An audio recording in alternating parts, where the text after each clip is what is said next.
Muramu. Mwashita mabanzi. Ndaula. Yari kwe?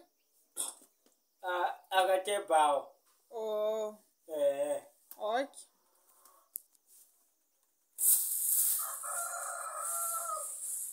Namba muramu mabanzi fa bashiti chefi. Chitawalo mutafela ndaula ali mutafela agantebao. Ndali kumwambira bakuti alina amabanzi. Mana ulamba. Bagatalika kuchuna kumapekalo. Muramu nangu kutuna kubekali. Efe bati unefi? Ati fulawa yagatula. Aho nangu na idura muramu amabanzi ana amuriamo na imo. Amabanzi na mfunyamo fianse fia pakati. Tauba mbunda takwani ndali amabanzi. Ero amabanzi aene no kulia kwa mredi yako. Nishima katira kansha manu abimo mwe bawo. Ndaula uli mutafela mabanzi. Tapari po nefa mwashita pa. Tefa bashitisha amabanzi ifi. Awo ine mondini momura mpesha. Tefa bashitisha amabanzi ifi.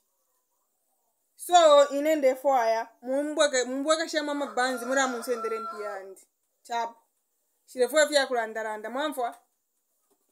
Amabanzi tefa bashitisha. Tesi bari abashitisha amabanzi aya mudino akamuti. Mwabika muna kamuti ati amabanzi ekatani. Ako chimbuka bete mbweno ombutaka chana mi. Pyabu vimwa chirali amabanzi. Mwonomba mwamona ati bara abeshi bamapurani kubika mwonomba akamuti ati yekatana amabanzi. Ine mure amabanzi ayo. Mubweke shemu. Mabanzi ndamba kuti mbunda ura mbweno. Nindanda ati bweke shenimo. Nemune na rashite fitu. Takosumina mutafela magana. Bara wasumina tapapitire nchita ninomba dinefi.